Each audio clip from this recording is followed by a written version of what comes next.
Good afternoon, everyone. Bonjour à toutes et à tous. Thank you for joining us. Merci d'être parmi nous aujourd'hui. We are here today to provide an update on the City of Ottawa's response to the COVID-19 pandemic. Nous sommes ici aujourd'hui pour vous fournir une mise à jour sur les mesures prises par la Ville d'Ottawa pour faire face à la pandémie du COVID-19. My name is Kendra Titley and I will be your moderator. Je m'appelle Kendra Titley et je serai l'animatrice de cette séance. Before we begin, a reminder to place your microphone on mute until I invite you to ask your question. Avant de commencer, j'aimerais vous rappeler de désactiver votre microphone jusqu'à ce que je vous invite à poser votre question. Today we will be hearing remarks from Mayor le Maire Jim Watson, followed by Councillor Keith Egley, Chair, Ottawa Public Health Board, le conseiller Keith Egley, Président du Conseil de santé d'Ottawa, Dr. Vera Etches, Chief Medical Officer of Health, Médecin-Chef en Santé Publique, and Kim Ayotte, General Manager of Emergency and Protective Services, Directeur Général des Services de Protection et d'Urgence. After we hear from the panelists, we will take questions from the media. We will now begin with remarks by Mayor Jim Watson. Good afternoon, everyone. Happy New Year. Bon après-midi, mesdames et messieurs, et bonne année. Well, there's no easy way to say this, but the next 2 to 4 weeks are going to be some of the toughest weeks of this pandemic on all of us. Our seniors, our kids, our small businesses and restaurants, our students, and our families. But we don't have a lot of options to avoid some very difficult decisions. Yesterday, Premier Ford announced a return to a modified version of Step 2 of the reopening roadmap. Ottawa, along with the rest of the province, will be implementing new public health measures. This isn't how any of us wanted to welcome in 2022. Ottawa residents have done their part remarkably well, with 83% age 5 and older now fully vaccinated, and 90% of those 12 and older fully vaccinated. Third doses have ramped up quickly in recent weeks, with 39% of eligible population now boosted. 76% of residents over the age of 70 have received their booster shot, and this is well above the provincial average. We're all still on track to have everyone who wants a booster shot to be able to get one by the end of January. I want to thank all of the incredible nurses, doctors, paramedics, and other healthcare professionals who gave up their time over the holiday season to vaccinate Ottawa residents. La nouvelle variante est hautement contagieuse et présentait une nouvelle menace pour notre système de santé et pour nos petites entreprises. Je sais que c'est difficile pour tout le monde, mais nous sommes à un moment critique. I'm deeply concerned, of course, for our youngest residents and the lasting impact of school closures. The decision to keep children home from school for at least the next 2 weeks is difficult to hear. For many students, school is like a second home. Continuously opening and closing schools will have negative impacts on children well beyond the pandemic. I know this is hard for everyone, but we are at a critical time. As a city, we need to pull together to limit the spread of Omicron. We know what has to be done. Get vaccinated, including a booster when you're eligible, and take whatever brand has been offered. Both Moderna and Pfizer offer excellent protection regardless of which vaccine you got first. Wear a secure fitting medical grade mask, limit your contacts, practice physical distancing, and stay home and isolate if you're sick. And we need to look after each other. Check in and help those who may be in quarantine or who cannot get out. I saw firsthand how important that support is of family and friends and neighbors when I tested positive before Christmas and had to self-isolate for 10 days. I want to thank all of those who sent me many care packages and kind notes during that time. We also need to support our local businesses now more than ever, including takeout options for individuals who are running restaurants. Consider giving yourself and your family a break from cooking this week and order takeout or delivery from one of our many great local eateries in Ottawa. I know these are difficult restrictions to accept when we hope that these days were well behind us, but we need to put up the brakes on Omicron and help limit the spread. And we need to protect our healthcare system and all essential services, including frontline staff in our grocery stores and pharmacies, delivering goods and services, clearing snow and collecting our recycling. Nous devons arrêter cette variante et nous devons rester optimistes que nous y arriverons. I know the toll over the past 2 years has taken on so many people. And I want to remind residents that there are people and resources available to help you. The distress line helpline is available 24/7 to provide crisis management and intervention, emotional support, and other services. And you can call the distress line at 613-238-3311. Alors, le numéro de téléphone pour le centre de distress est 613-238-3311. Please continue to look after yourself and others in the community. Thank you. Merci beaucoup. And I now ask Councillor Eglai to offer a few comments. Councillor. Thank you very much, Mr. Mayor. Hello, bonjour, Quay. I want to begin by acknowledging that these are indeed challenging times. We are all tired. We're at a point where we're done with COVID. We want this pandemic to be over and for life to get back to normal. Unfortunately, it seems COVID is not quite done with us yet. I want to thank our local media who joined us today for the virtual briefing to hear the update and pose questions. The work you do in seeking out information and sharing with the public is invaluable. You're important partners, and we are very grateful.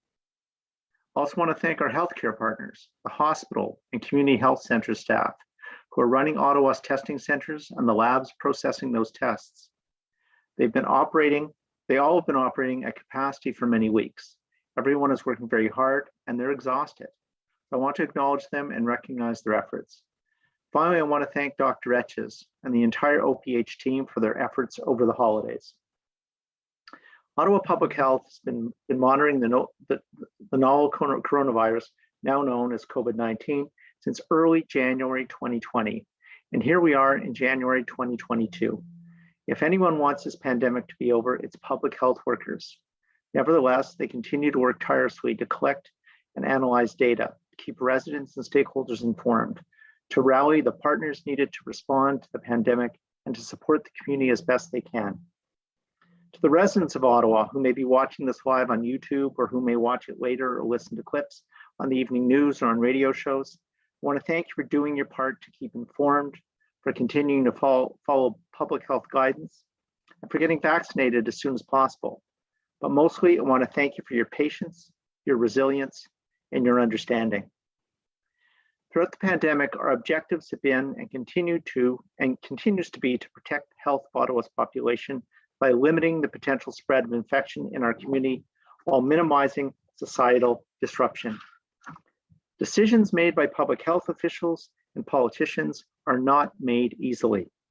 We all have families and loved ones who are affected, whether it's school-aged children, seniors, or others with ongoing health concerns. Our decisions affect us as well.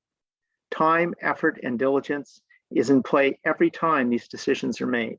And whether or not everyone agrees with them, and we acknowledge that not everyone agrees, the decisions are made in good faith and with the community's best interests at heart. If you or someone you know is having difficulty navigating these challenging times, please visit ottawapublichealth.ca/COVID mental health for a list of local resources. Parents and families can also find information and resources on OPH's Parenting in Ottawa website or the Parenting in Ottawa Facebook page.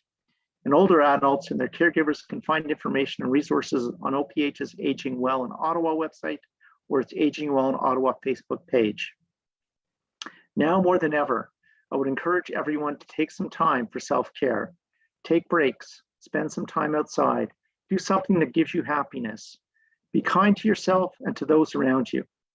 If you have capacity, reach out to your friends, relatives, neighbors, or colleagues who may be struggling. Look out for one another, and please support our local businesses through these very difficult times. With that, I'll now turn it over to Dr. Etches to provide her update. Thank you, Chair and Mayor. Bonjour, Quay. Based on what the province presented yesterday, we know that we are facing a significant challenge with the Omicron case counts rising exponentially and the number of new people testing positive that's expected in the days and weeks ahead. The government has projected that we need to do some work to be able to provide people with the hospital care that they will need throughout this month. So we expect this will have a large impact on the workforce across the healthcare sector, not only with the access to hospital beds and hospital-based services because of the large number, but because health workers themselves will be affected. So as Premier Ford and Dr. Moore said yesterday, almost everyone now will know someone who is or has been affected by COVID-19. We are bracing for the impact. We know that this at this point, the transmission of the Omicron variant cannot be completely stopped. So I agree with the provincial decision to introduce additional public health measures in the community with the goal to slow the transmission of the Omicron variant and just lower that peak of the hospitalizations that may be needed all at once to make it manageable. Comme l'ont dit hier le Premier ministre Ford et le Dr Moore, presque tout le monde connaîtra maintenant quelqu'un qui est touché ou a été touché par la COVID-19. Nous nous préparons aux retombées. Nous savons qu'à ce stade, la transmission de la variante Omicron ne peut être complètement arrêtée. Je souscris à la décision de la province d'instaurer des mesures de santé publique supplémentaires dans la collectivité avec l'objectif de ralentir la transmission du variant Omicron et de réduire le pic des hospitalisations à ce qui sera gérable, en reconnaissant qu'il est impossible d'arrêter complètement la transmission de ce variant. The provincial decision to delay in-person learning in schools must have been very difficult to make. We know that schools should be the last places to close for the health and well-being of children and youth.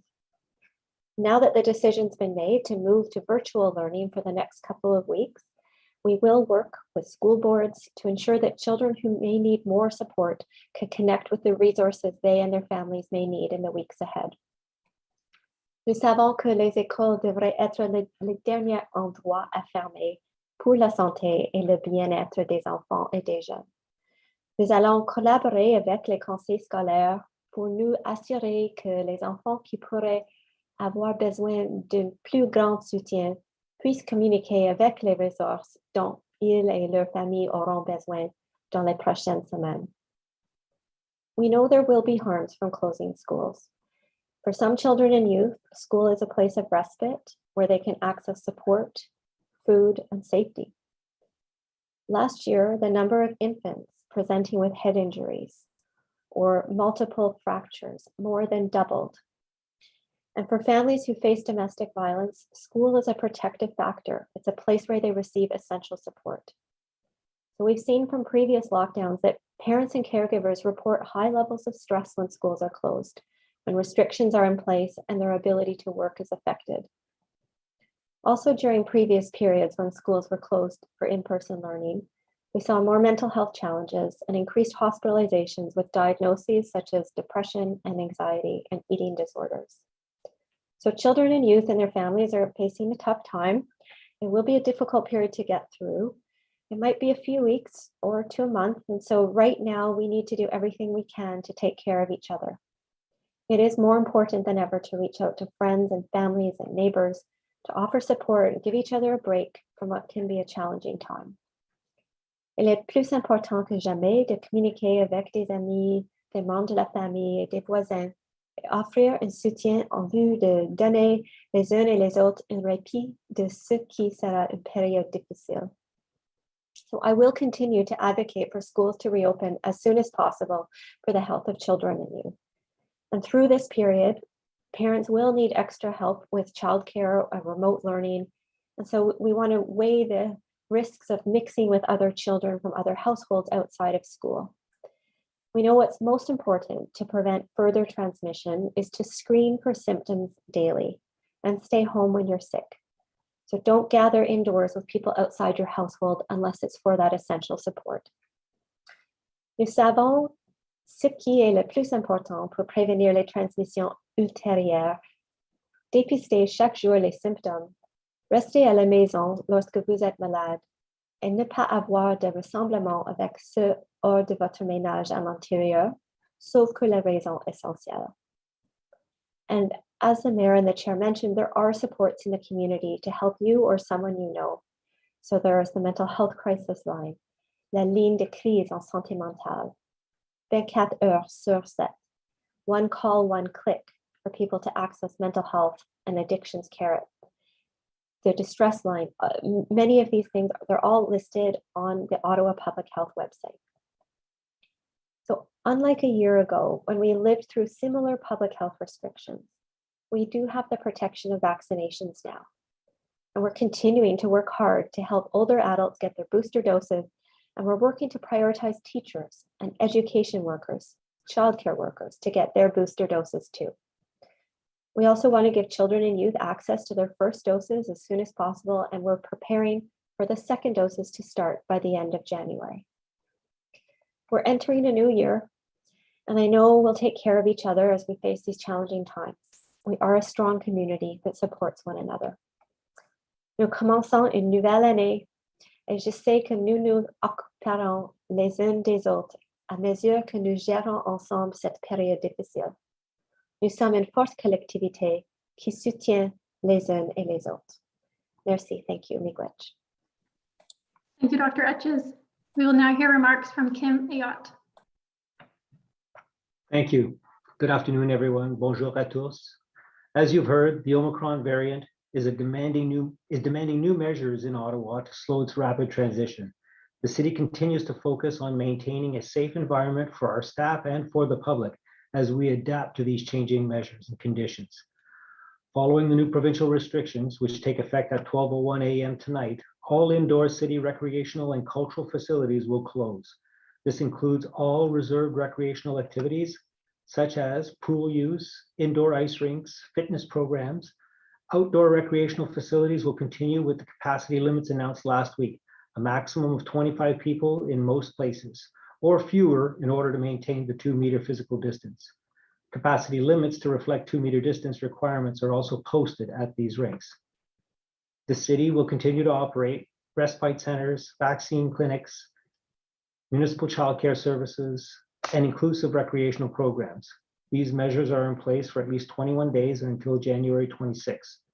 Bylaw and regulatory services remain committed to helping reduce the spread of COVID-19 to ensure the health and safety of our community by upholding provincial orders. Residents are encouraged to call 311 when they believe public health is at risk. Let's stay focused on protecting everyone safely. Merci. Thank you. Thank you, Mr. Ayotte. I will now invite questions from each agency alphabetically. You may ask one question with a follow-up. Nous allons maintenant répondre aux questions de chaque organisme par ordre alphabétique. Vous pouvez poser une question et une question de suivi. Again, a reminder to remain on mute until I invite you to ask your question. We'll now start with Kate Porter at CBC Ottawa. Thanks. Hi, everybody, and Happy New Year. My questions are for Dr. Etches. I know you told our morning show this morning, Dr. Etches, that you've received been told in writing that the public health unit is to turn away those who are, say, 4 or 17. Could you elaborate on why and the reasons that they were giving, just given so many people are interested in this, sort of hoping those who are about to have their birthdays could get their shots now rather than waiting till the birthday? Yes, so I can recognize this has been pretty frustrating for families where that is the case, that you have a 4-year-old who's turning 5 this year. And if under the provincial policy last year, when the vaccine was first used for children, we were close to the end of the year. The provincial policy decision was for anyone turning 5 that year, they could come forward and have that vaccine. However, that policy is changed now, and what the province is moving to, it's changed, is that now people will be able to have the vaccine once they turn 5. And so that is in line with the Health Canada approval. When Health Canada approved the Pfizer vaccine, the pediatric vaccine, it was for 5-year-olds to 11-year-olds. So this policy decision now of the province follows that approval. It is frustrating because some people have been able to book appointments under the old policy, but that will change. The province is bringing the booking system in line with the policy decision. So what we're doing is trying to reach out, working with the province to let people know who might have an appointment. They don't need to go to the clinic to be shown, to show up and be turned away. So we're trying to make sure that people get that notice. And my follow-up relates to those few who, rushed out and got their shots yesterday when they're 4, and then they would expect to get the second dose in the 8-week period. So what should they do? Will they not be given that second dose now? Well, I think that's a good question, and we'll make sure we can get back to the families with the answer when it's clearer. We have their contact information, and we'll be reaching out. Okay, thank you. Thank you very much. We'll now go to Ted Raymond at CTV Ottawa. Hi there, can you hear me okay? Yeah. Okay, perfect. So my first question, I'm going to ask this to Mayor Watson and to Dr. Etches both. I'm just looking to see if you've had a chance to speak with the province yet, or if you've spoken with them over the holiday break. I'd like to know what specific actions the province has told you they're taking with regard to improving safety in schools during this period of closure. And then for your side of it, what specific actions is Ottawa Public Health taking? What specific actions is the city taking? Do you have timelines and dates, that sort of thing? I'm just looking to see what we're going to be doing with this time that schools are closed to make them safer for everyone. Dr. Etches? Yes, thank you. So the communication we've had is from our Chief Medical Officer of Health, who outlined for the public the measures that he's looking to help the government introduce. So that means that teachers will have the ability to use N95 masks if they choose. It means they're increasing ventilation in schools with further distribution of the HEPA filters. And of course, making vaccination booster shots available to education workers and ongoing first doses for children. So what we can do locally, what Ottawa Public Health is doing with the city, and I invite Kim Ayotte to speak to this, is that we are working to advertise, continue, make it obvious that this is a good time for 5 to 11s to come forward to be vaccinated with their first dose. We have neighborhood hubs where people who have not yet vaccinated their 5 to 11-year-old are being encouraged to just drop in if they're from that neighborhood. The vaccine booking option continues to exist for that age group. And we'll make sure that when the second doses come around, that capacity is there too. And we're working in partners with Kids Come First and others to then, provide new channels of access for the education and childcare sector. This is, a good protection to have your third dose. We know, actually, we're looking to make that available to everyone who wants it, or whatever kind of essential worker. We know that if we stay on track here, we're expecting to be able to have anyone from any sector have their booster dose before the end of the month.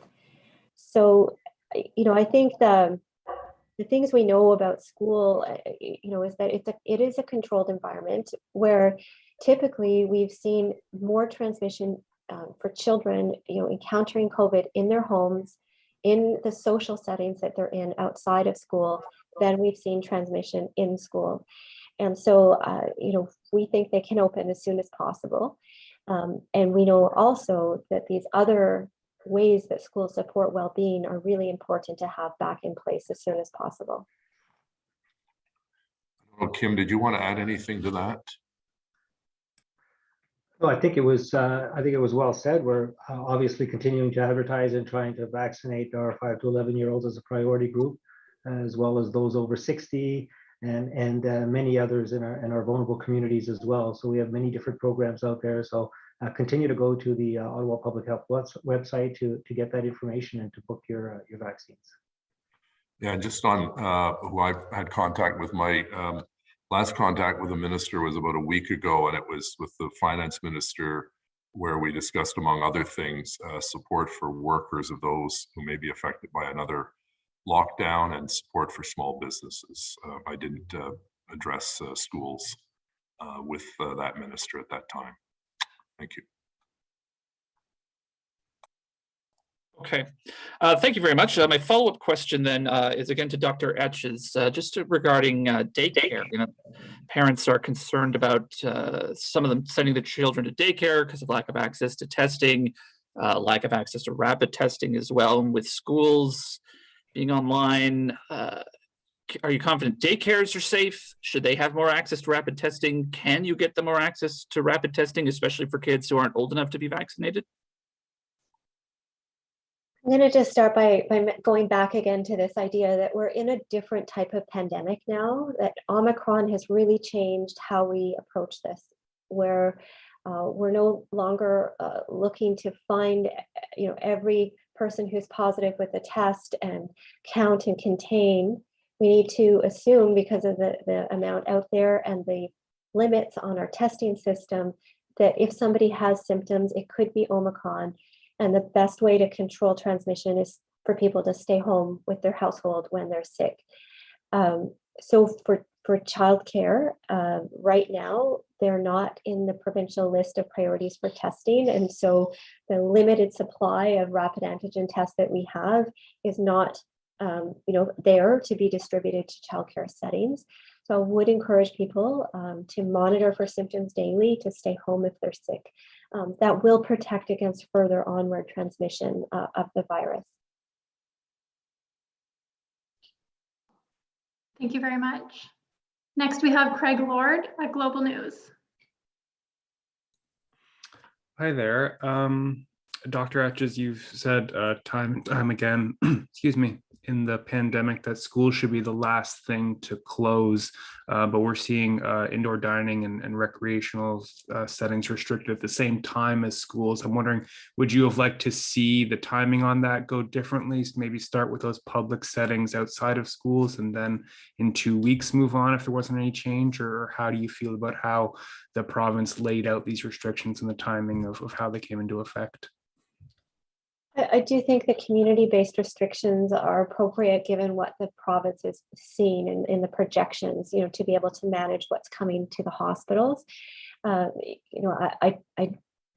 gave my professional opinion that I don't think opening schools worsens the transmission, significantly based on our previous experience in this pandemic.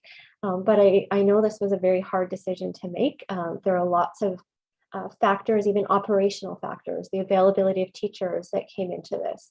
So, I think the focus now should be to look at how can we get schools back as soon as we can. And, we'll be doing our part to help with ongoing immunization and advice.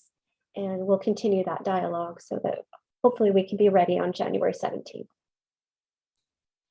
And kind of following up on that, you've spoken previously, I think even before Omicron was really hitting Ottawa, that once we get those second doses in the ages 5 to 11, around the February timeframe, we really start to see an impact. But we're also seeing so many breakthrough cases with Omicron. So are you still confident that once we get second doses, it'll make it easier for schools to stay open? Or how do you see that situation playing out come February and even after schools return to in-person in a couple of weeks, hopefully?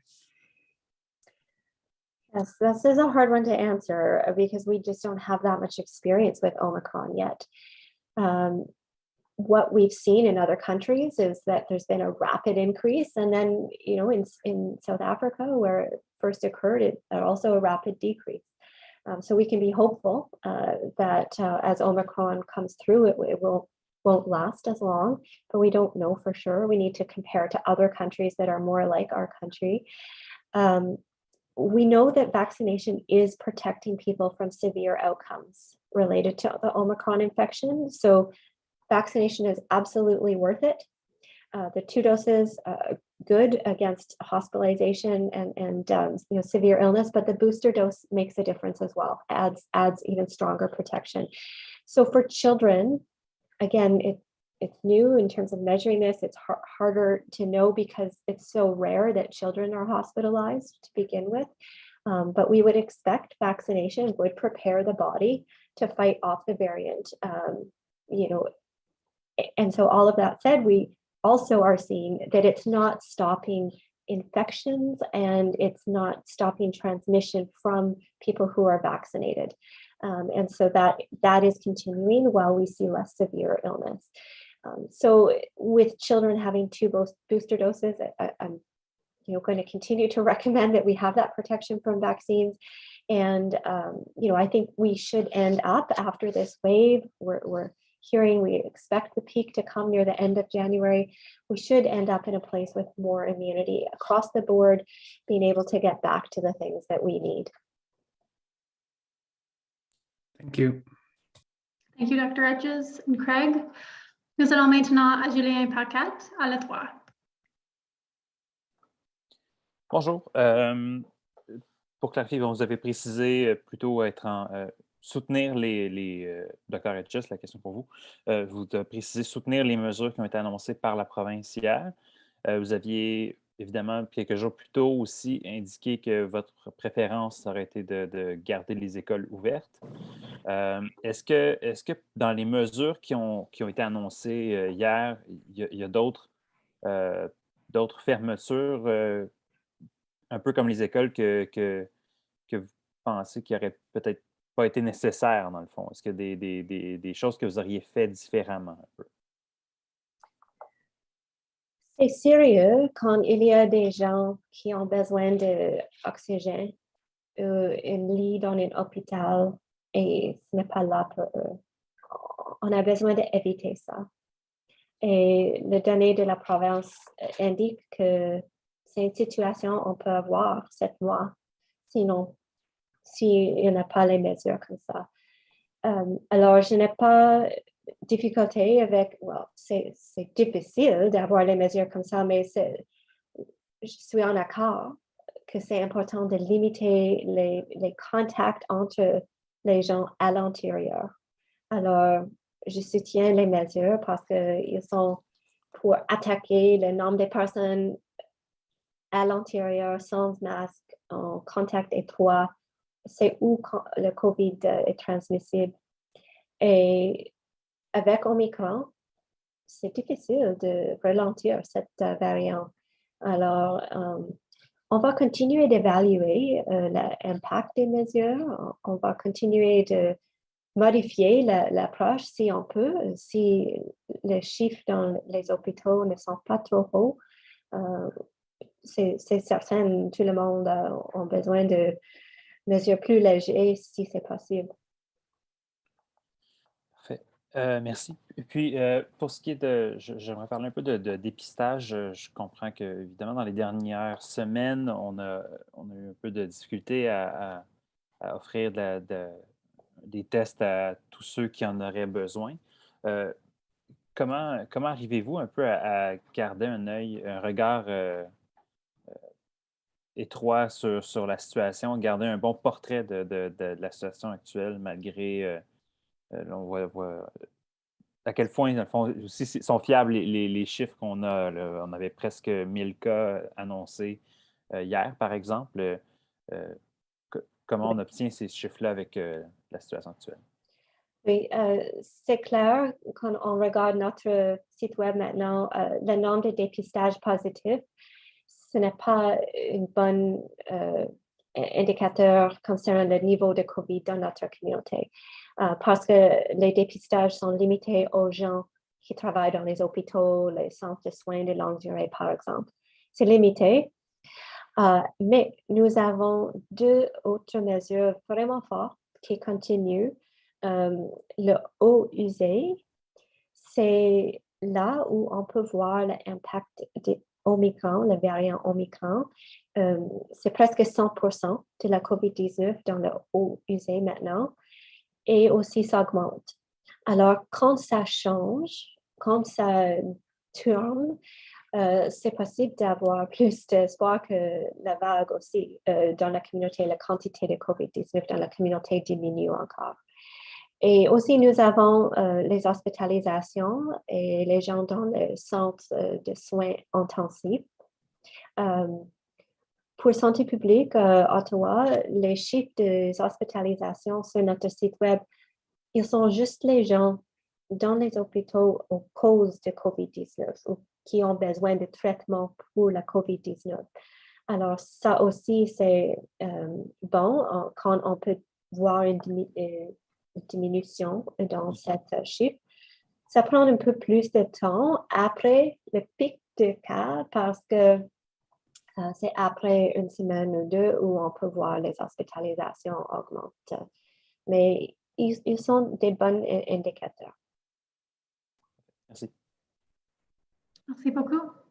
We'll now go to Liz Payne at the Ottawa Citizen. Thank you. This is a question for Dr. Etches, I think, and you might be repeating some of this, so my apologies. But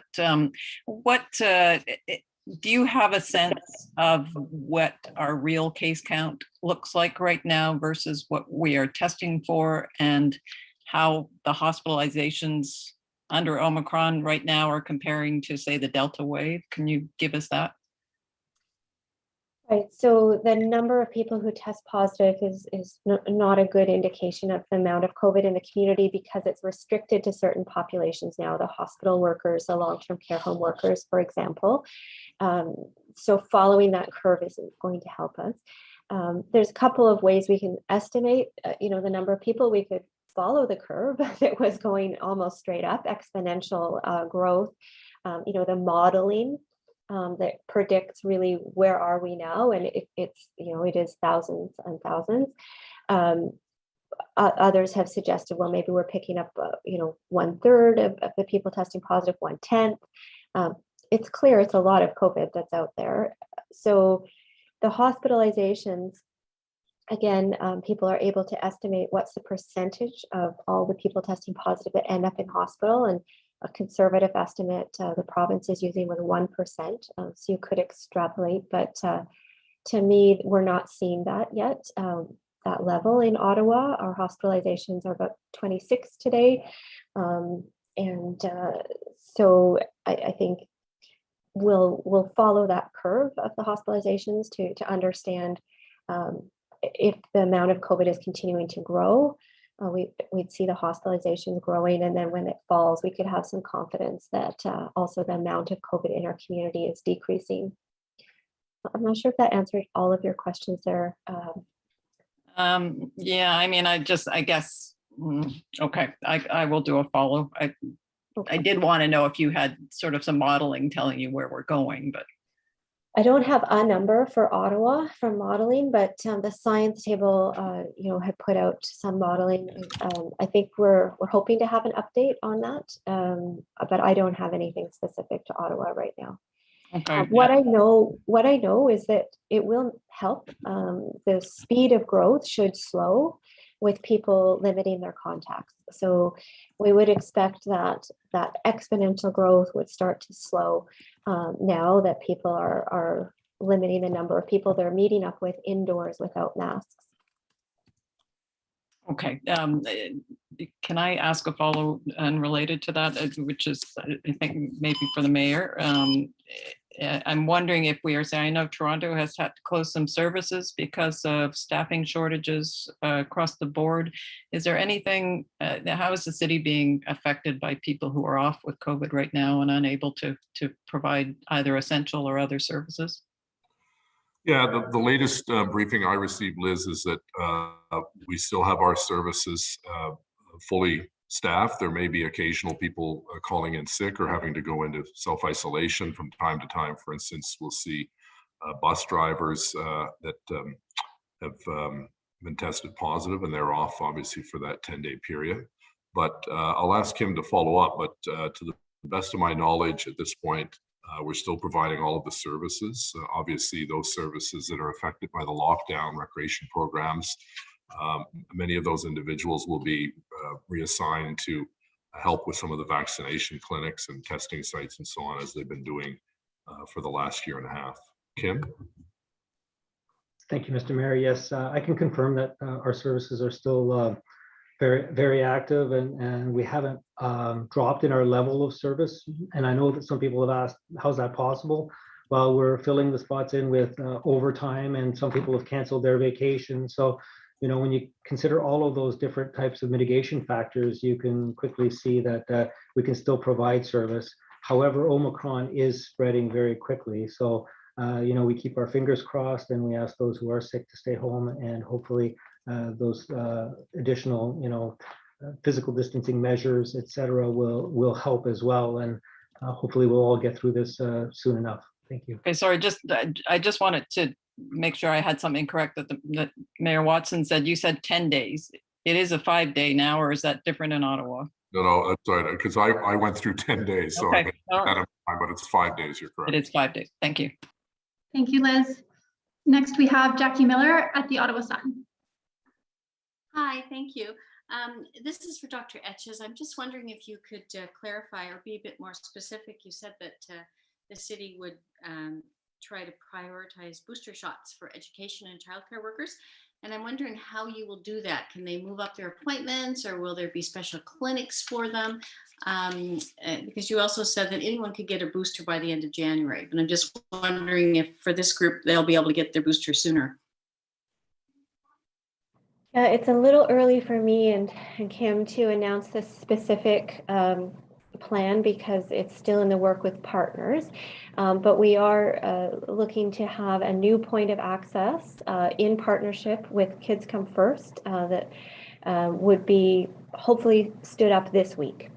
And so in addition to the other channels, pharmacies, primary care, the provincial booking system, the neighborhood hubs, these are all options right now for everyone. And I want to encourage people, don't give up on thinking that you can get a booster dose appointment, because there are appointments being put up every week.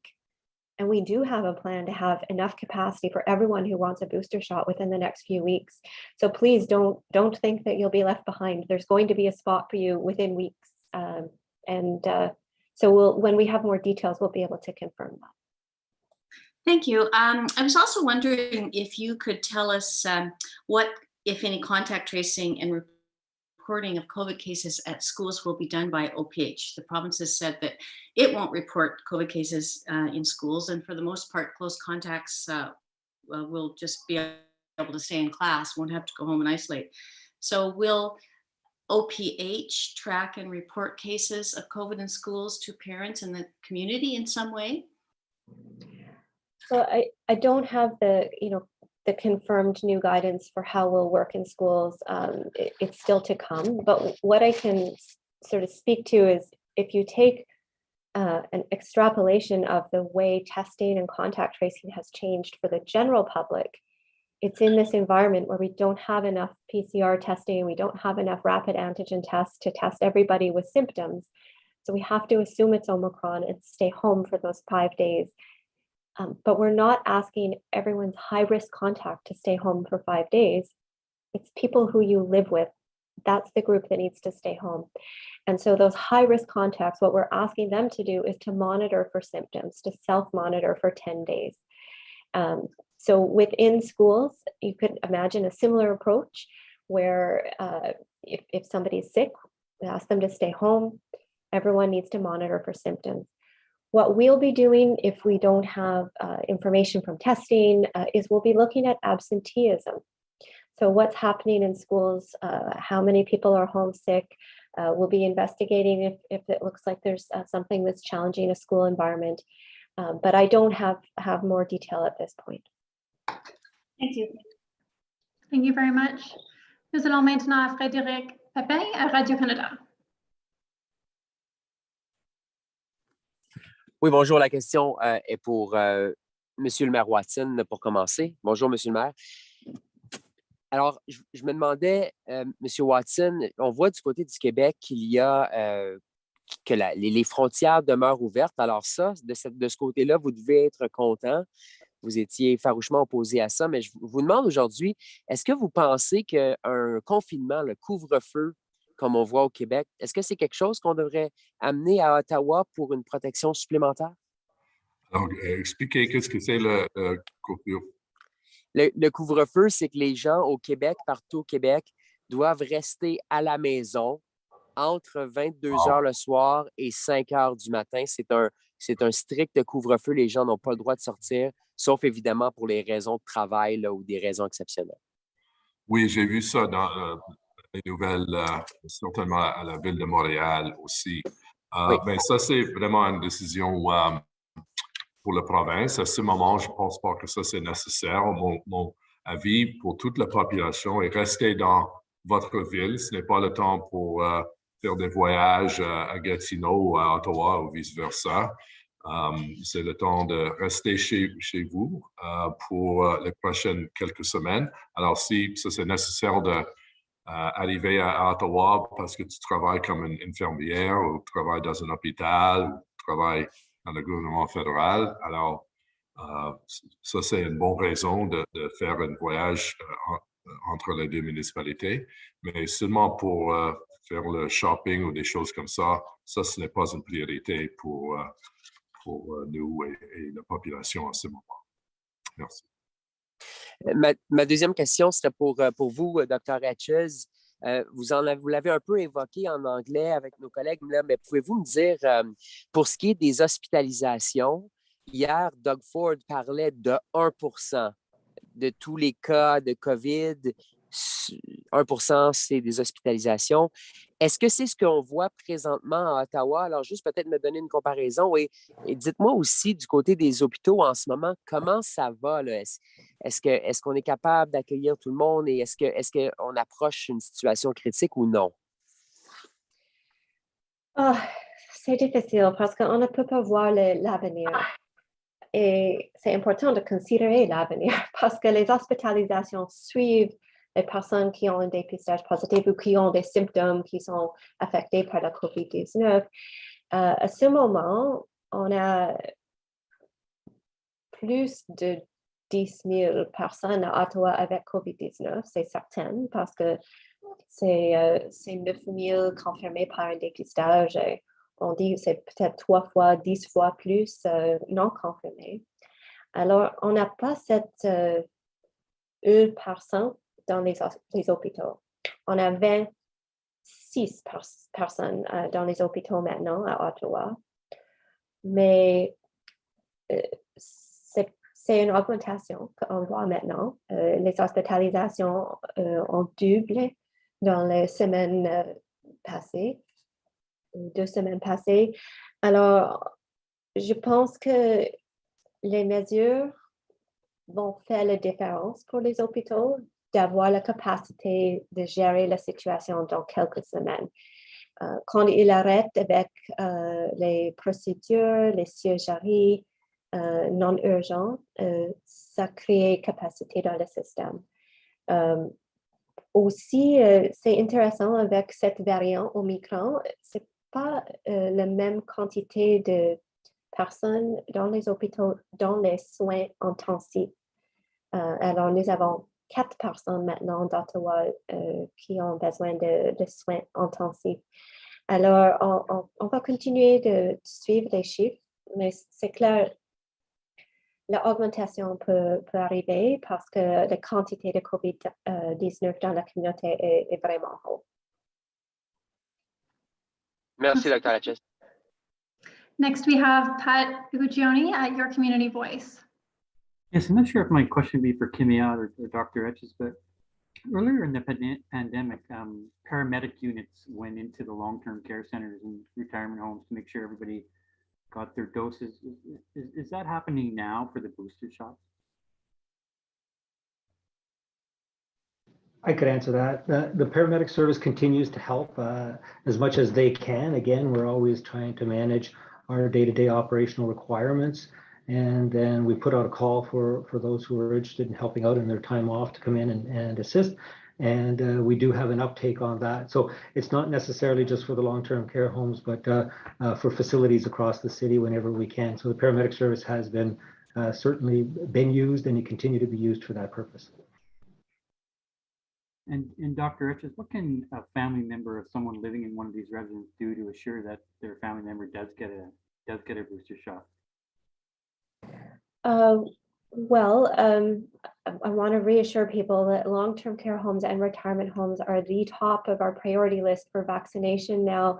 Not only the 3rd booster dose, but the 4th dose has just been approved. And so we are going back into each long-term care home and retirement home, or working with those retirement homes and long-term care homes for them to do the booster doses, whether it's the 3rd dose or the 4th dose, or vaccinating staff. So this is all on a very short timeline. Within the next 10 days, we have a schedule to really reach out to each home. Some homes are in outbreak, and so we're having to modify the approach a little bit, but we know this is important for this population. And we have done a lot of training and capacity building so that long-term care homes now, they can order vaccine and deliver it themselves to their residents whenever it's needed. In retirement homes, they don't always have the same access to nursing staff, say, but there is a director of medical medical director of care for retirement homes often. So working with them to be able to ensure that, as we go forward, they can continue to provide boosters to people as needed. Thank you very much. Thank you very much. This is all the time that we have this afternoon. C'est tout le temps dont nous disposons aujourd'hui. Thank you. Have a great afternoon. Merci. Bonne journée. Thank you. Merci. Au revoir.